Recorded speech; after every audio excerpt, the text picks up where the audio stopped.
What's going on, guys? Luis here. It is a Sunday night. It's around 10 o'clock p.m. and I'm just out here driving my whip.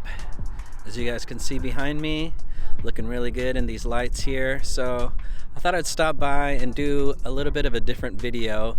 Usually my videos are during the day where the sun is out, but I figured tonight I just wanted to go out for a drive since it was kind of a nice day today in Kansas City, and I wanted to do a little breakdown because a lot of people are always asking me about parts on my car and the wheels and just my setup for your information. And I hope that you like it, and I hope that you enjoy this video.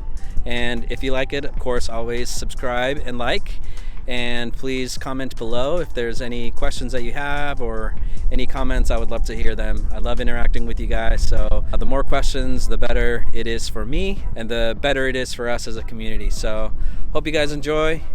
Check it out.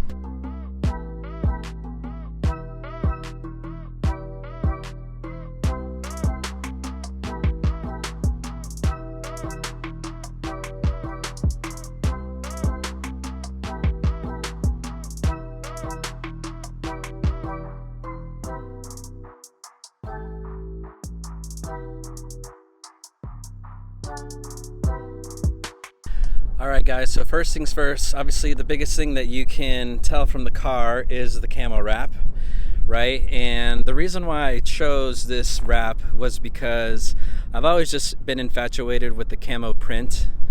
I don't know what it is about it, I just really love it. And my car is originally like a silver metallic gray, and so I kind of wanted to keep that theme.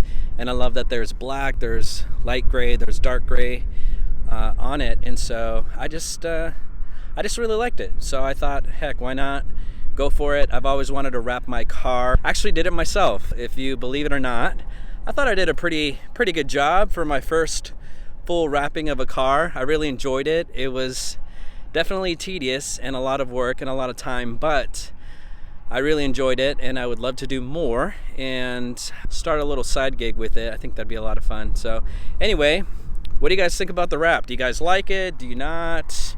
I personally love it. I think it's really cool. I get a lot of comments, I get a lot of looks on it, obviously. I actually got my material from a company called metrorestyling.com. I've been buying from them for years. I think in materials alone, I probably spent about maybe $1,300. Since I did it myself, I definitely saved a lot of money on labor. What I did, I actually ended up ordering one piece at a time. So for example, I ordered one side for the door, another side for the door, and then the front fender, and then one for the hood, and then for the bumper, for the back bumper, and then the top, and then one for the back here as well. So I think it turned out pretty dope. I really like it. What do you guys think? Let me know. Next up, what I get asked about a lot is my wheel setup. As you can see, we got 18-inch.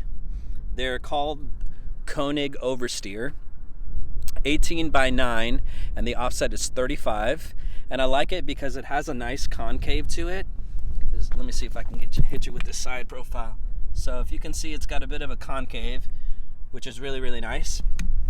And actually, the original color of the wheels are black, like a gloss black, but I really loved the idea of going gold wheels for the wrap to contrast it, and actually really love the look of it. So if you can just imagine gloss black wheels, and then the tires that I have are General. They're General GT G-Max AS 05, and they are 225 by 40 by 18 inch. There you have it. And I think I dropped about maybe $1,500 on the whole set, so wasn't bad. I got it from Discount Tire. And the next thing that I probably get asked for the most is my tail lights here. As you can see, they're actually really dope. I actually love the way that they look on the car. I think it just makes it look a lot cleaner than the red ones that they came with. I actually bought those off of eBay. I believe that they cost me around $550. They are definitely worth it. I love it because the turn signals are sequential, and obviously you can see there The hazard lights are on right now, so you can see kind of what's going on. They look really awesome, and I feel like it complements the car really, really well. Also get asked about my hexagon lights, as you can see there. They're from a company called Circuit Demon. It's kind of your standard halo installation, except they're not circular. They're obviously hexagonal, as you can see, and it's RGB, so I can actually control whatever color I want.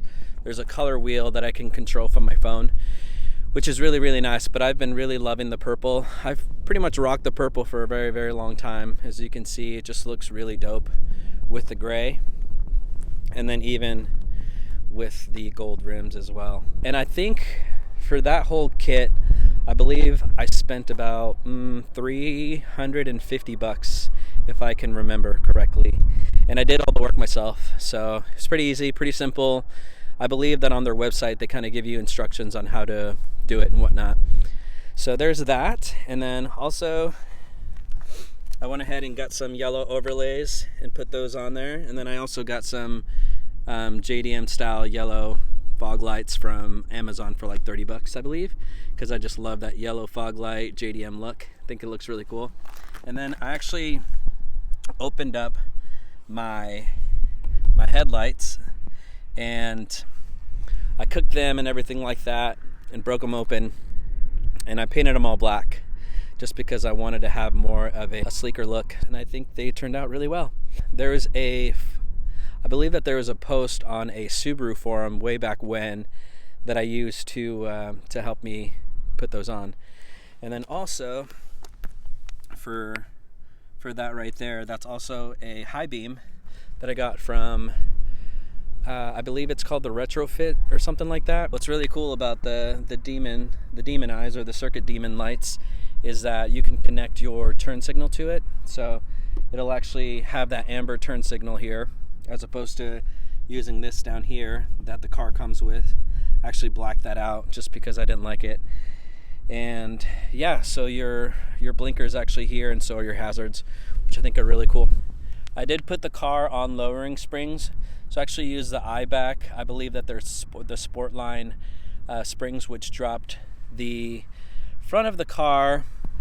I believe it dropped the front of the car about 1 inch, and I think on the back it drops it about an inch, like 1.3 inches or something like that. And it's really nice. A lot of people ask me how the ride is, and the ride's actually really comfortable. I would say that it's pretty close to OEM.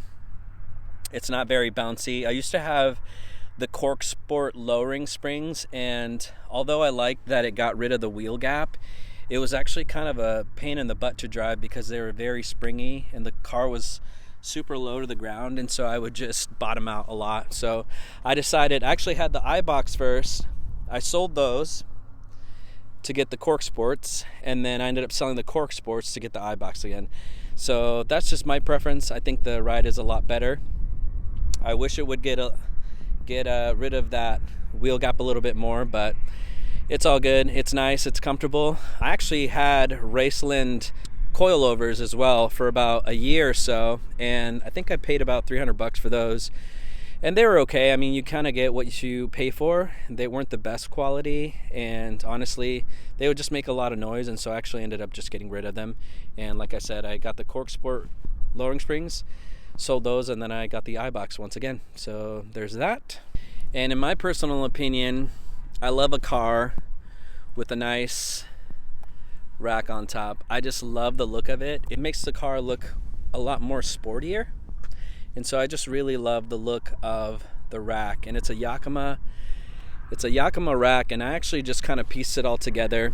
I found most of the components off of like Facebook Marketplace and OfferUp. I think I probably end up spending about $200 on the whole rig, which is really nice because especially these right here, they actually don't make them anymore.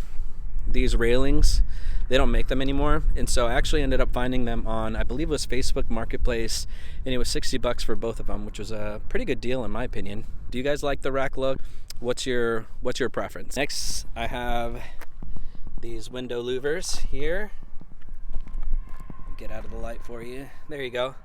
I have these sweet side window louvers here that I believe I got on AliExpress for pretty cheap. And then My favorite thing about the car, well, one of my favorite things is this wing. As you can see, it's pretty dope. A lot of people ask me about the wing as well.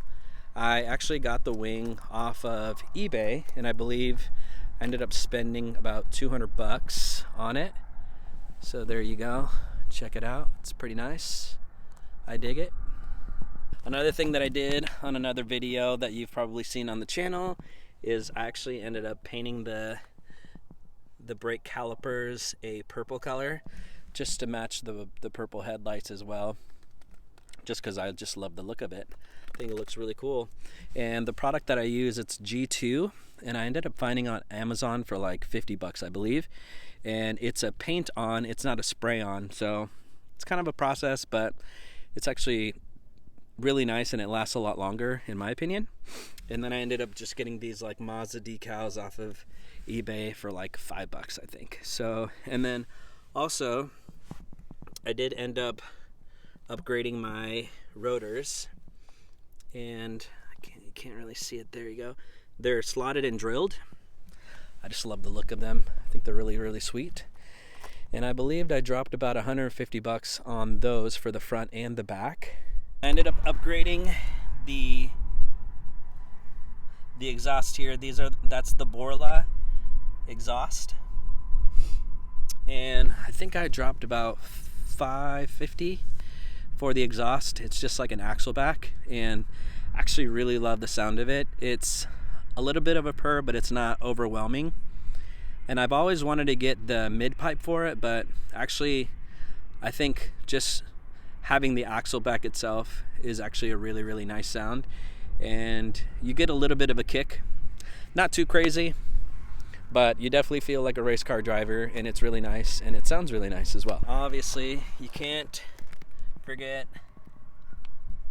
about the Rally Armor mud flaps, because you need the mud flaps. Actually, they're really practical. A lot of people kind of hate on them, but they're really practical because if you're like driving in dirt or rocks will kick up and actually start to kind of damage this part of your car from all the rock chips just kind of bouncing off, especially on the freeway or whatever. They'll like bounce off and then they'll just jack that part of your car. It's very practical, and when it's raining and just anything else, and I actually just really like the look of it. So love it or hate it. What do you guys think? Do you guys love the mud flaps? Do you guys not love the mud flaps? What do you guys think? Let me know. All right, next thing is we're gonna go ahead and pop the hood, and we'll see what's under the hood. Here is the engine bay. It is pretty nice. I like it. All black. I think it looks pretty sweet. And the only thing that I really have underneath the hood is this Cork Sport short ram air intake. And I believe these are around 150 if I do recall. And yeah, that's pretty much it. I like it. I think it's nice. I think it complements the engine bay pretty well because it is black. You can also get it in red and blue, whatever you want. That's the engine bay. Not much to see here, guys. Try to keep it clean as much as I possibly can.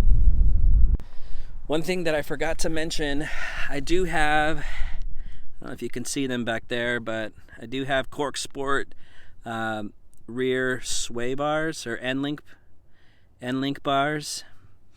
And the reason why I got those is because here in Missouri, back when I first moved here about 6 years ago, there was a lot of potholes on the road, so you would hit them, and over time it would just kind of start to bend your lower control arms to the point where you kind of had quite the camber. So I decided to get those to just kind of correct it back to zero. I also, speaking of that, I ended up getting my fenders rolled by a place in Kansas City. I can't remember exactly where it was, but anyway, I did that as well, so that way I wouldn't rub. Let's check out the interior. So one thing that I love about this specific year is the carbon fiber that it came with. So as you can see there's some carbon fiber right there in the door. And then, let's see, some carbon fiber here. So you can see there. Where's the carbon fiber? Yeah, just on the doors there, as you can see. And yeah, and then I have the Cork Sport steering wheel. It's got, part of it is Alcantara leather up here and down here, and it's the D-shaped steering wheel, so it's nice. It's a lot smaller than the OEM steering wheel that it comes with. That's really, really nice. You got some carbon fiber here and here, and then I ended up wrapping the emblem here, then I ended up wrapping this part right here. Usually it's kind of a silver color, and same thing, it's kind of like that silver right there, and same thing here. This is kind of that piano black, and so I ended up wrapping it in dry carbon fiber just to kind of keep the carbon fiber theme going. I also wrapped these on carbon fiber, which I think they turned out pretty well. And then these parts right here, as you can see if I can light it up a little bit more for you. Yeah, there you go. So you can see that a little better. But those are carbon fiber inlays. They're pretty much just stickers that you overlay the silver part that is around the bezel there, and they're nice. They're about, I believe, $5 or something off of AliExpress. And then this part right here, this was also silver, but I actually wanted to wrap it in carbon fiber, as you can see, and it totally changed the look of the whole thing. And then I wrapped this part of the infotainment center as well. It was a silver, but I ended up wrapping just the silver part of it, so it's got that carbon fiber look now, which I think it looks pretty nice in my opinion. And then this bar right here is kind of it was also silver, and so I ended up just wrapping it in red carbon fiber as well. And then here we have, this is a Cobb tuning shift knob actually, and it's actually made for Mazda Speed 3, but I loved it and I ended up ordering it for my car. And it's really nice because it doesn't get hot or cold when it's just kind of chilling, which is super nice. So it's just always just kind of a nice feel to it. I also got this Brid shift boot here off of eBay for about $15. And then this part's silver. It's kind of peeling there a little bit, but I ended up just spray painting the black here so it matches the rest of it. And this was also piano black, so I ended up wrapping it in carbon fiber as well. And then that is the Cork Sport infotainment center wheel, I guess you can call it, and I can't remember how much I paid for that, maybe $15 or so. And I believe, yeah, we got the other ones wrapped there as well, as you can see. And I think that's pretty much everything. Oh yeah, and then I got the WeatherTech weather mats there. They're pretty disgusting right now because it just snowed the other day, so obviously you have a lot of snow residue there. But anyway, that is pretty much all the mods that I have on my car. Alright guys, well that is it. That is the breakdown of all the parts that I have put on my car. And I would love to hear what your favorite part on the car is, whether that's the wheels, whether that's the headlights, whether that's the taillights or the wing or the wrap or whatever it is. I would love to hear what is your favorite part about the car. Hope this was fun for you. Now you know the breakdown of the car and just all the parts that I have on there. I would love to hear from you. Thank you so much for watching, guys. I really appreciate it. We'll see you on the next one. See ya.